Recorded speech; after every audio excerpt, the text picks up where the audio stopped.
Welcome to the Get Published podcast, sponsored by Brodie Consulting Group. To get more information about our coaching, publishing, executive ghostwriting, and podcast production services, go to getpublishedpodcast.com. Hello, I am Paul Brodie, and thank you for joining us for another episode of the Get Published podcast, where we help authors get published with a proven system that works. Today, we're being joined by Marc Miller, author of Repurpose Your Career, a practical guide for the second half of life. Marc, welcome to the show. Well, thank you, Paul, for having me on your podcast. Are you ready to get started? You betcha. All right. I'm excited. Question number one. What is the one piece of advice that you would give to a first-time author who is currently writing their book? Okay. One of the things, and this is, I talk about this with careers as I do with writing a book. Understand the things that you're good at, but also understanding the things that you're not good at or you don't like to do, and then go get help. So I'm a recovering engineer. Yes, there's a 12-step program for that. I have no artistic skills, none, zilch, zero. I have no taste for colors. I hired I've got a book cover. I have a book cover designer. I don't use that. And then I always whenever I get the book cover design, I always crowdsource and get feedback. Because it's not what I think, it's what everybody else thinks. And I have no taste. Well, I think you're doing okay. You figured out the systems, and then let the systems take care of itself, right? That's right. Well, I'm an engineer. So it's understanding how this is going to flow, what's going to work for you, and understanding that you're probably going to need to get help. And is it in editing? Is it in writing? Is it in the book cover design? Is it the layout? You got to figure out for yourself what you're good at and what you're not good at, and then go get help for the rest. And most of this doesn't cost that much. Absolutely. And what do you feel is the hardest part about getting published? I have coached so many people getting their blogs up, and it's understanding when it's done. For a lot of us, I said I've worked with a lot of bloggers, and they all say, "Well, but it's interesting. I'm on a Sunday night tweet chat called Blog Chat, and they often new bloggers come on and ask, well, what's the one piece of advice that you can give us? And it's called push the publish button. Mm-hmm. You will probably never get it to the point where you're completely happy with it. So, and particularly the goodness with, if you first start out with an ebook with a Kindle, you can always update it. It's never going to be perfect. I have a good friend, Guðjón Bergman.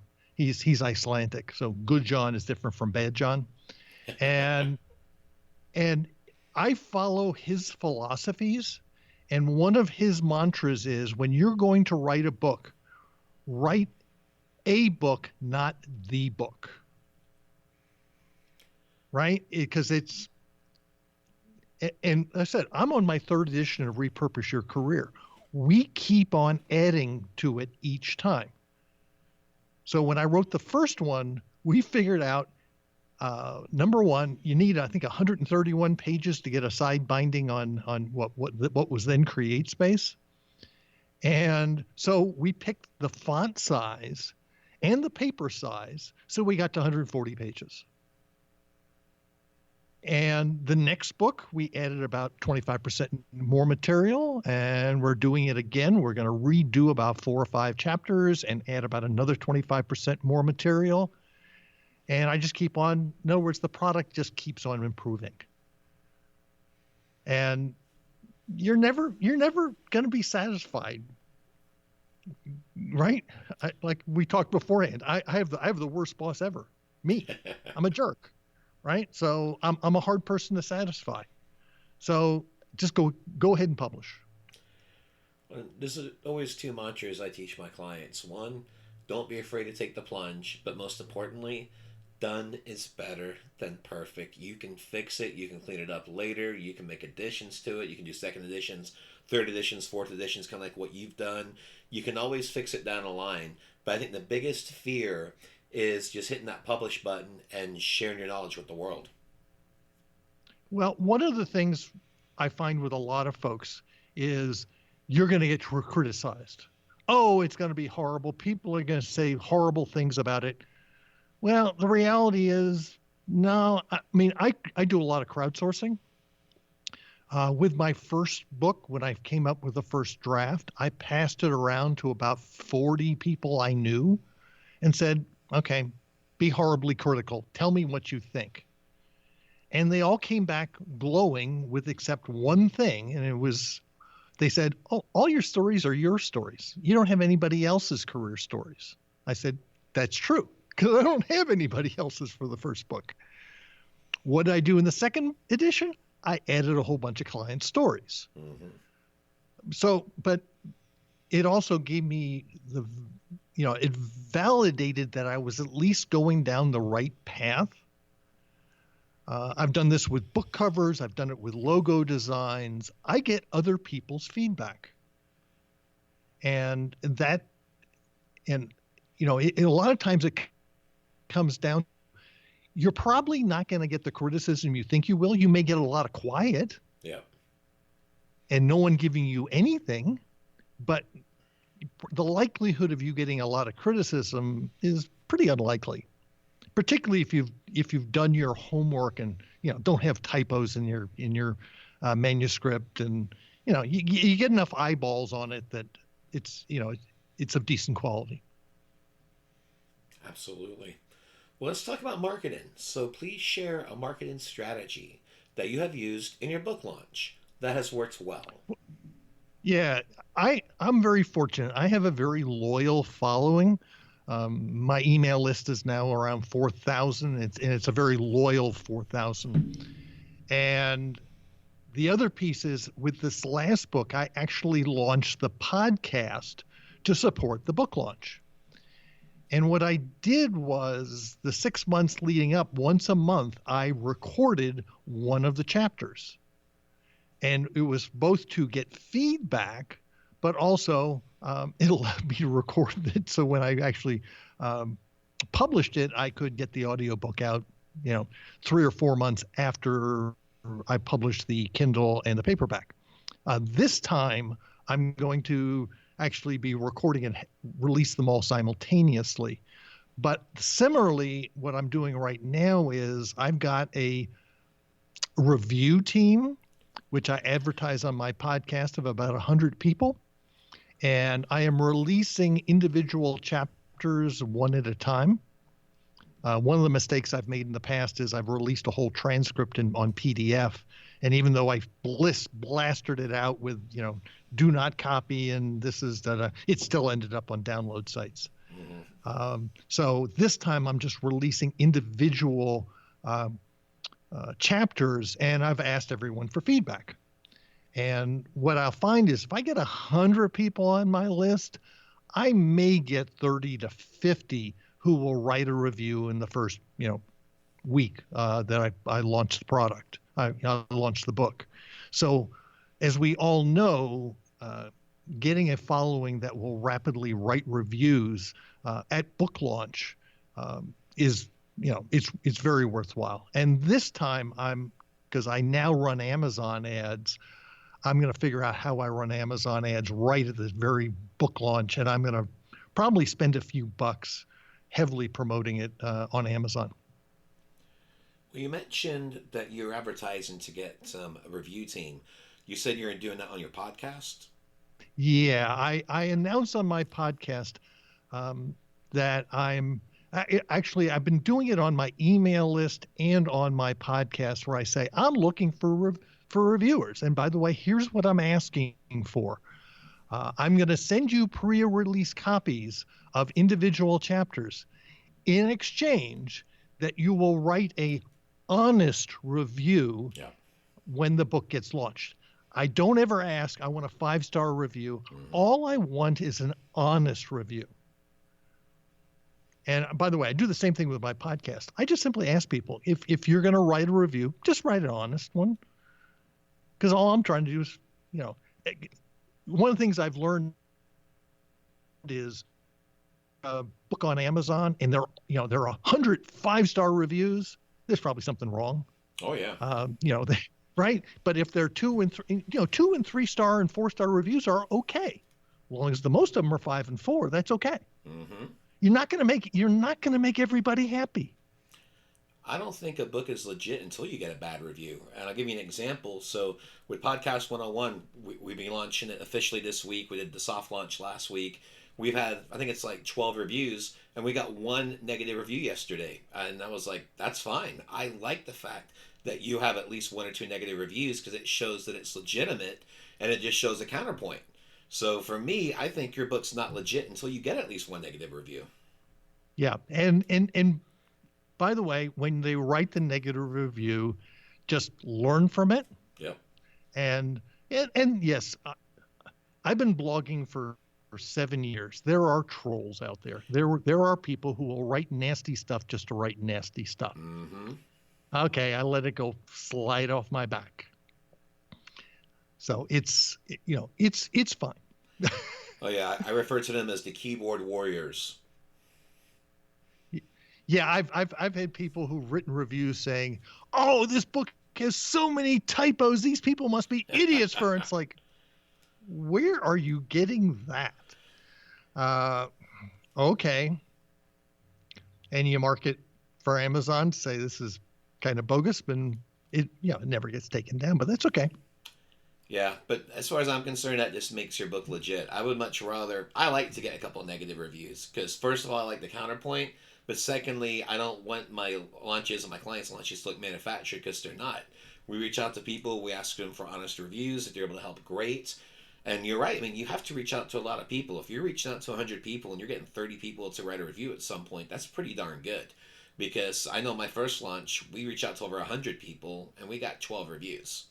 So yeah. It can be very difficult. Now it gets better over time. When you have more traffic, you have more of a relationship, it becomes a lot easier. But there still is a process with that. And I like the fact that you were advertising both on email and on your podcast going, hey, I had this book out, love to have you part of this. If you could leave a review, that would be great. But the fact is you're asking for honest reviews. And that's the biggest thing. We've never asked for a 5-star review. We've always asked for honest reviews. Let us know what you think. And by the way, if you think it could be better, let me know. On the final page of all my books, I have on there, hey, if there's anything that you feel could be better in this book, here's my email address. Contact me personally. Yeah, I mean, it comes down to you're not going to satisfy everybody.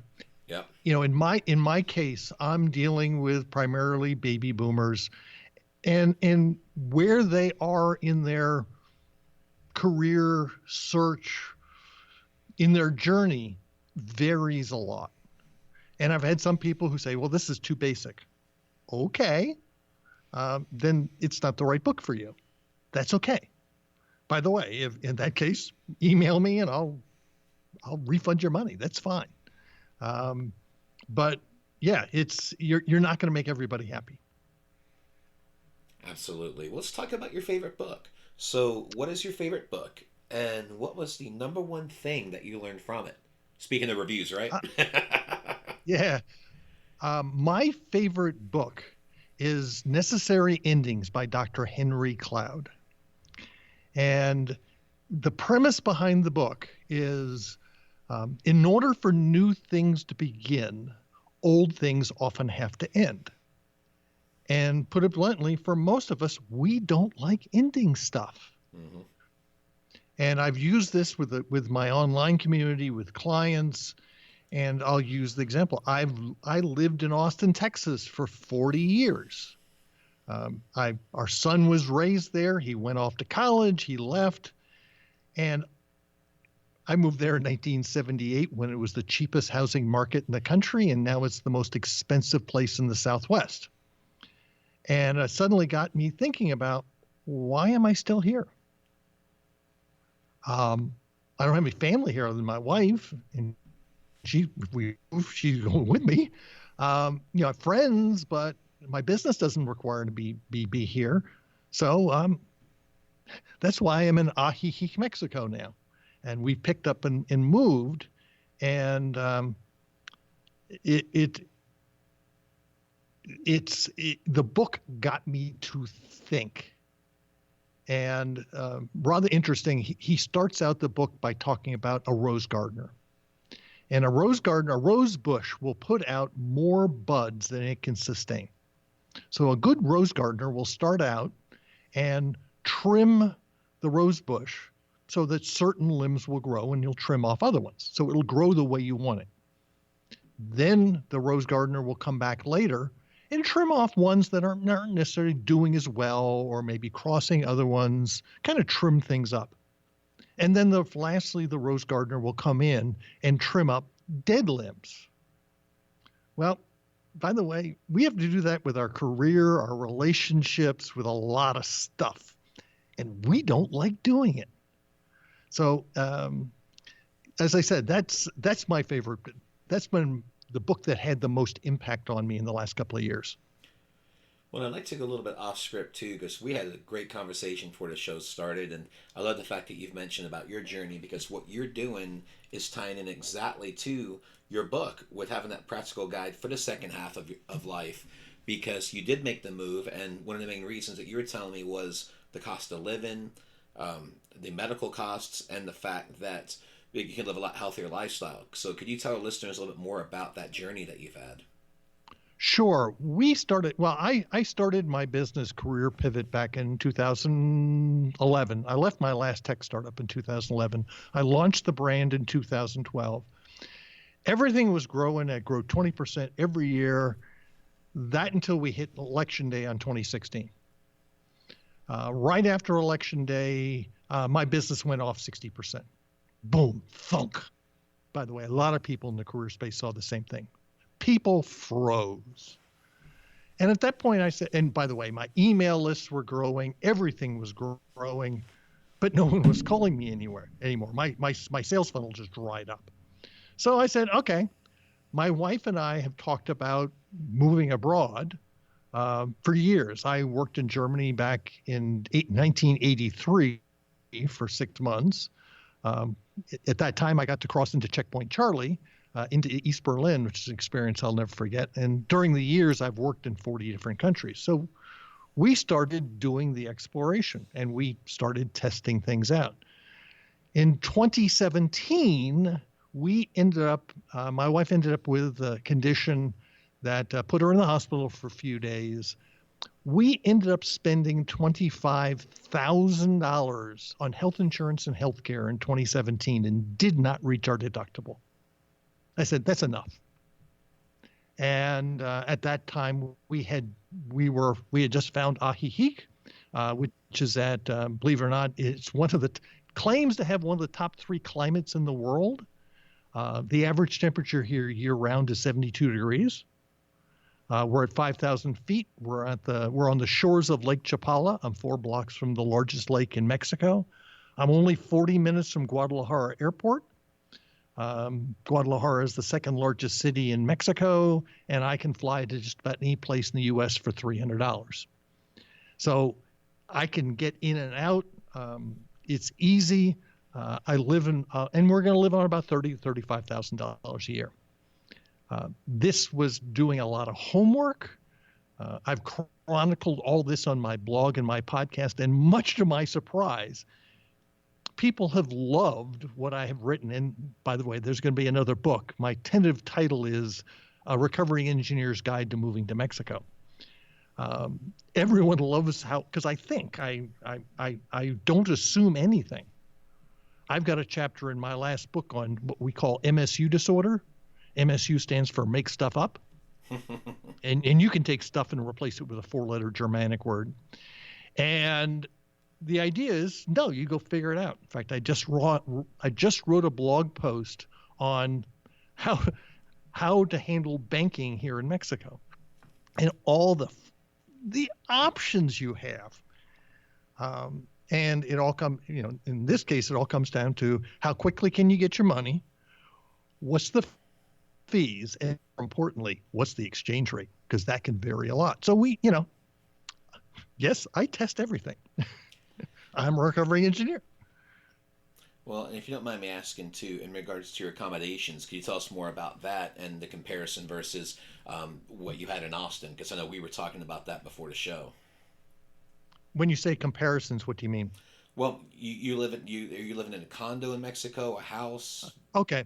Yeah, give you an idea. I had a 1,100 square foot condo in Austin that was costing me, and I owned the damn condo, and I was still paying $1,400 a month to live there.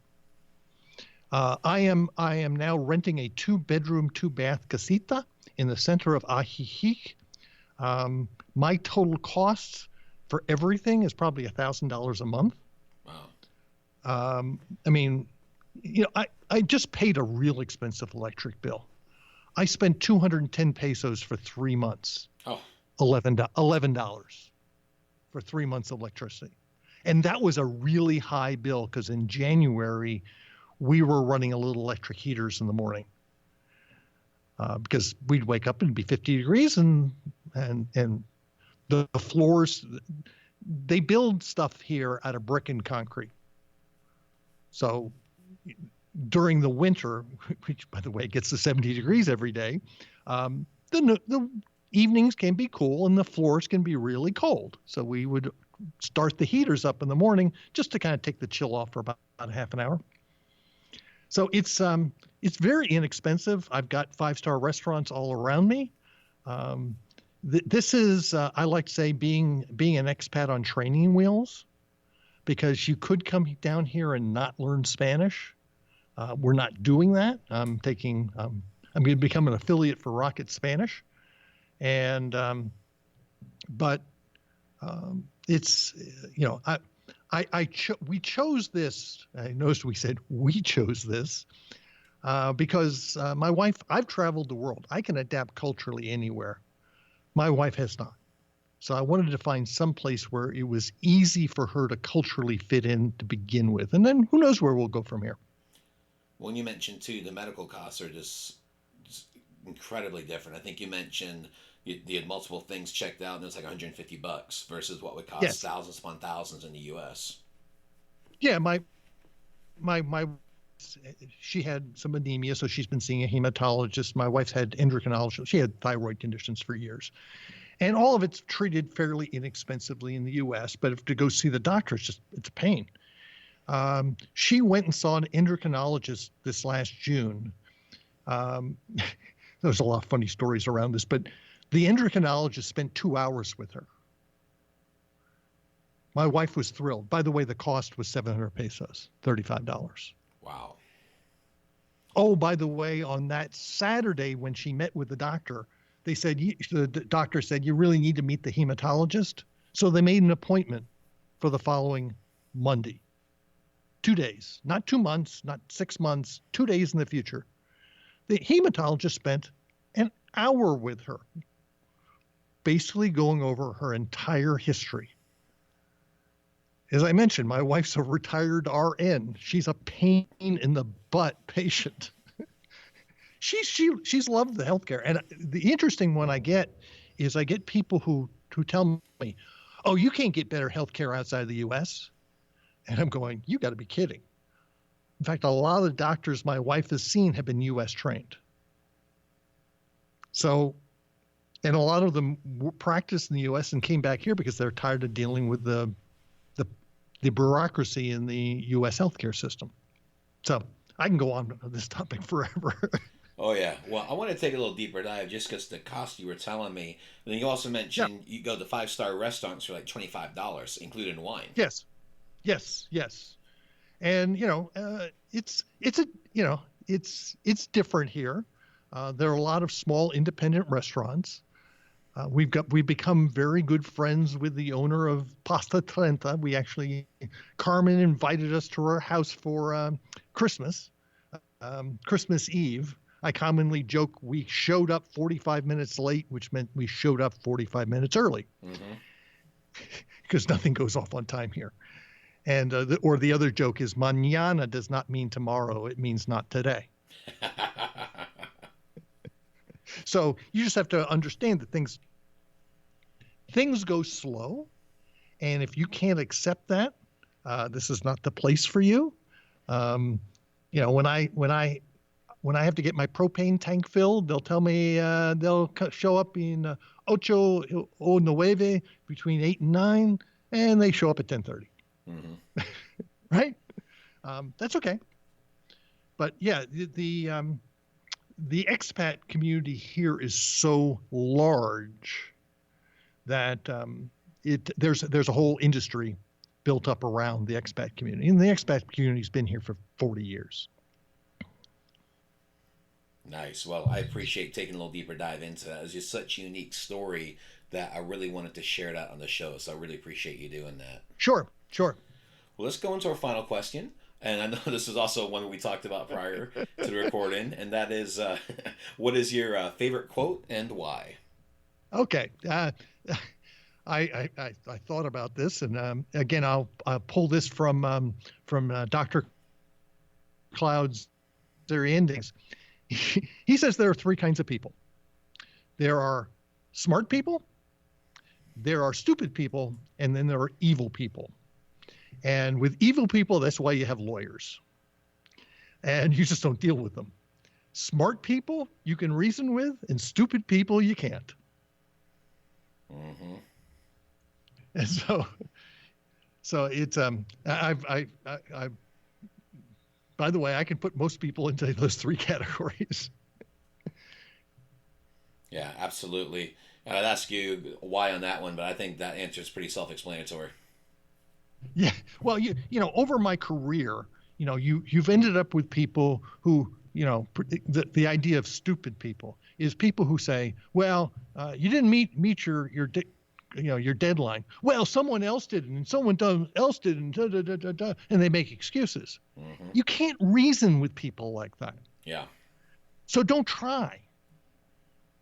Well, one that you hear from spouses and other people is, well, you do the same thing. Okay, I do something really stupid, so you do something stupid?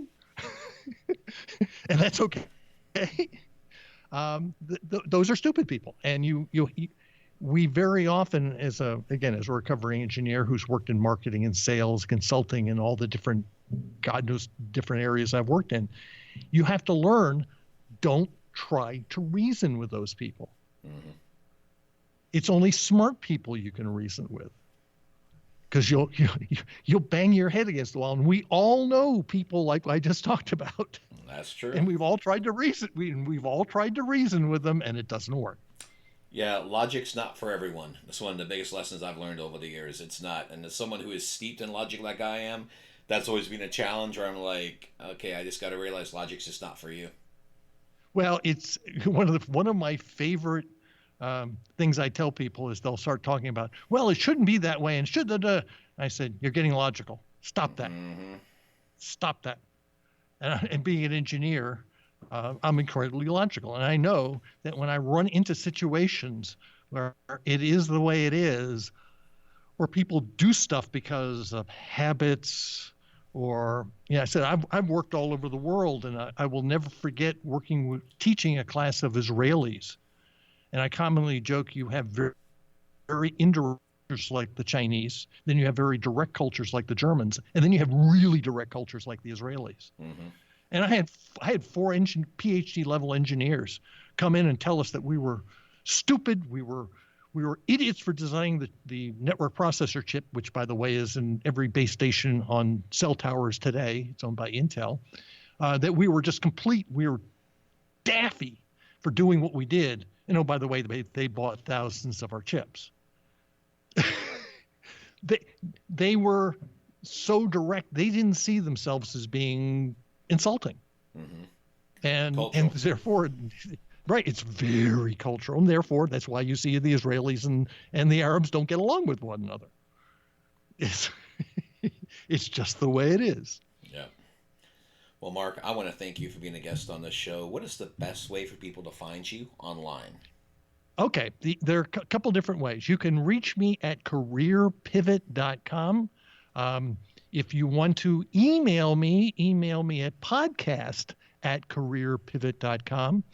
If you go to careerpivot.com/podcast, you'll find my podcast page, my Repurpose Your Career podcast, which you'll find on iTunes and all the other popular pod throwers, or my mind's gone blank, podcast players on the market. Excellent. Well, Marc, thank you once again for being on the show, and I wish you all the best in your author journey ahead. Well, thank you very much. It's been good chatting with you.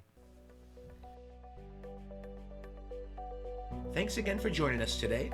To learn more about how you can be featured in our brand new Get Published business book, go to getpublishedpodcast.com.